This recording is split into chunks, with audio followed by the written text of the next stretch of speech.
نحمدہ ونصلی ونسلم علی سید الانبیاء والمرسلین وعلی آلہ الطیبین واصحابہ اجمعین اما بعد اعوذ باللہ من الشیطان الرجیم بسم اللہ الرحمن الرحیم۔ ایک حدیث پاک جو کہ مسلم شریف میں بھی ہے، بخاری شریف میں بھی ہے اور مشکات شریف میں بھی ہے، اس کا مفہوم عرض کرنے کی کوشش کرتا ہوں۔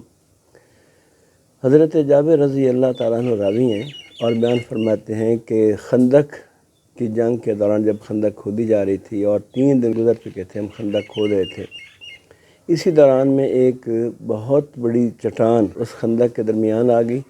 ہم نے بہت کوشش کی کہ اس کو توڑ سکیں لیکن ہم سے ٹوٹی نہیں۔ ہم نے بارگاہ رسالت مآب علیہ الصلوۃ والسلام میں جا کے عرض کیا کہ حضور یہ معاملہ ہے، ایک بہت بڑی چٹان ہے اور ہم سے ٹوٹ نہیں دی۔ سید الانبیاء صلی اللہ علیہ وآلہ وسلم تشریف لائے، آپ جناب نے کینتی پکڑی اور اس چٹان کو توڑ دیا۔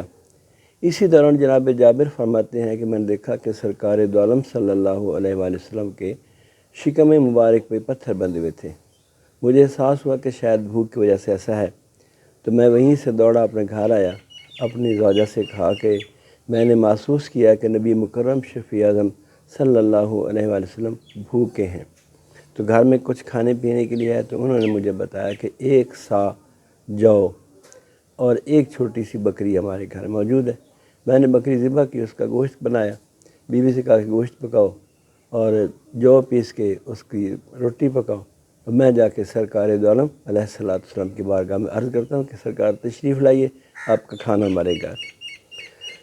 جناب جابر بیان کرتے ہیں کہ میں حاضر ہوا، آ کر عرض کیا کہ یا رسول اللہ صلی اللہ علیہ وآلہ وسلم، کان میں عرض کیا کہ حضور آپ اور 2 ساتھی آپ کے اتنا تھوڑا سا کھانا ہمارے گھر میں آپ کے لیے ہے، تو آپ تشریف لائیے۔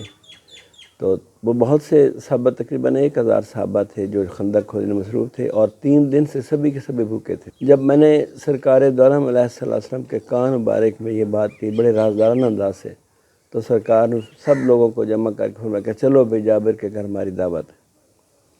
اب میں دوڑا گھر آیا، میں نے آ کے کہا کہ سرکار دو عالم علیہ السلام تو پورے کے پورے لشکر کو لا رہے ہیں اپنے ساتھ، تقریباً 1000 صحابہ ہیں اور سب کے سب 3 دن کے بھوکے ہیں۔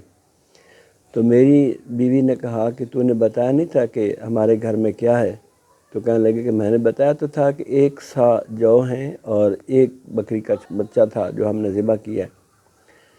فرمایا پھر وہ پریشانی کیسی، جو لا رہے ہیں وہ خود انتظام کر دیں گے۔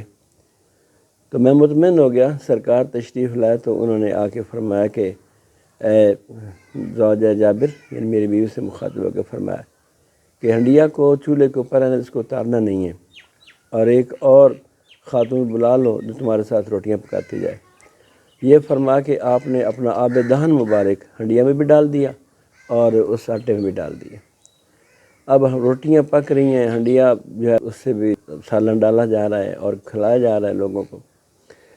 جناب جابر فرماتے ہیں کہ تقریباً 1000 افراد نے کھانا کھایا، 1 سا جو اور ایک چھوٹی سی بکری کا چھوٹا سا بچہ، یعنی پوری بکری نہیں، پورا بکرا نہیں، وہ چھوٹا سا بچہ یعنی۔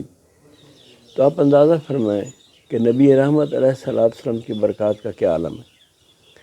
وہ کہتے ہیں کہ تقریباً 1000 لوگوں نے کھانا کھایا، ہنڈیا اسی طرح جوش مارتی رہی اور وہ جو پرات تھی آٹے کی اسی طرح سے بھری رہی، روٹیاں پکتی رہیں، لوگ کھاتے رہے، دعوتیں اڑتی رہیں۔